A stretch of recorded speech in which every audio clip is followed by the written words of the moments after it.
Medical marijuana can be seen as a scary idea to many. It is often seen as a harmful substance that increases laziness and carelessness. But little do many know that it can fight multiple diseases like Parkinson's disease, many types of cancer, Alzheimer's disease, multiple sclerosis, and many other different types of chronic diseases.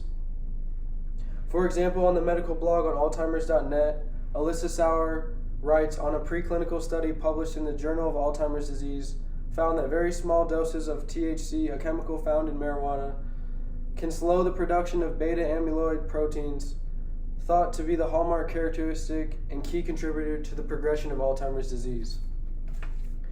This study really hit home for me because in this past March, my grandmother passed away, and she suffered from the Alzheimer's disease for over 10 years of her life. It just makes me think maybe medical marijuana could have done something different for her and maybe prolonged her life and made her live longer.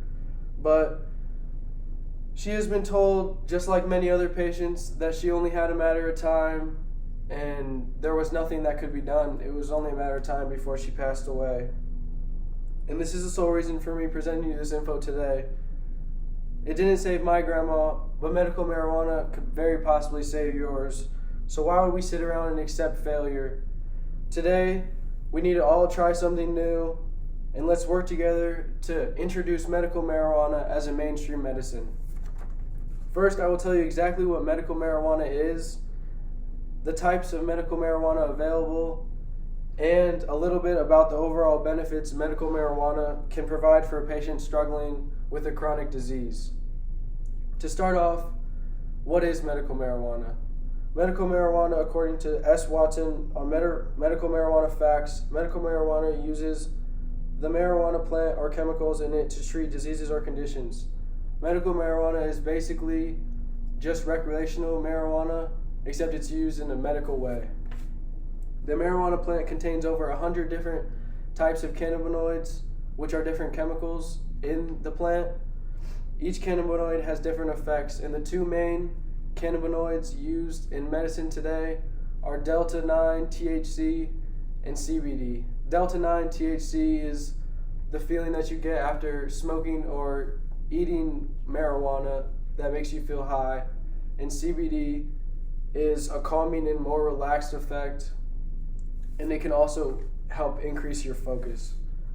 On MayoClinic.org, the Mayo Clinic staff released a list of all the qualifying conditions for medical marijuana use. This list includes Alzheimer's disease, ALS, HIV and AIDS, cancer, Crohn's disease, epilepsy and seizures, glaucoma, multiple sclerosis, muscle spasms, severe chronic pain, and severe nausea. This wide range of impact on patients is very helpful, and medical marijuana can help recovery and can help prolong one's life. In the same article, there was a list of the multiple forms that medical marijuana can come in. These forms include oil for vaping, pills, topical applications, oral solutions, and dried leaves/buds. This wide range of forms equals more benefits. All forms provide their own individual benefits. On the Harvard Health blog, Peter Grinspoon writes, medical marijuana can help relieve insomnia, anxiety, spasticity, and chronic pain. The most common use for medical marijuana is pain relief. Medical marijuana is not strong enough for post-surgical pain relief, but for those suffering with chronic pain and long-term pain, it works very well. It eases the pain of multiple sclerosis and other nerve pain.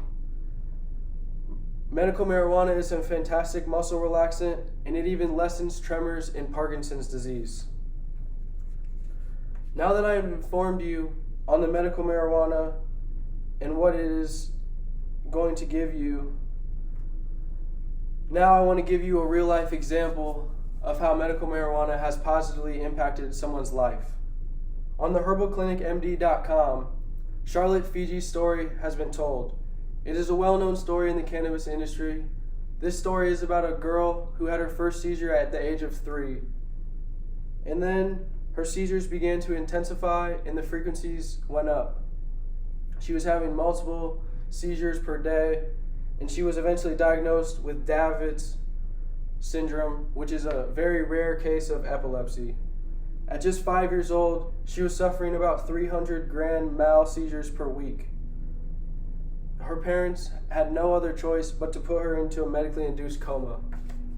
And with no other options after that, her family was to turn to medical cannabis. The results were astounding. Her family then turned to the Stanley brothers, who created a psychoactive strain just for her. And it worked so well for her that they eventually named it after her and named it Charlotte's Web in remembrance of her. Now to wrap things up, it can be very scary to try new things sometimes. Medical marijuana as a mainstream medicine can be very overwhelming. However, it is just a step in a new direction. Medical marijuana is a breakthrough in medicine and needs to be fully taken advantage of. It is proven time and time again that its positives outweigh its negatives. In today's world, this medicine can help save many lives. It is time for us to act now and take medical marijuana seriously. This plant can benefit us in so many different ways and impact so many different people's lives. If you are going to do it, we need to do it together. So let's take a stand and push for national-wide medical marijuana legalization. Thank you.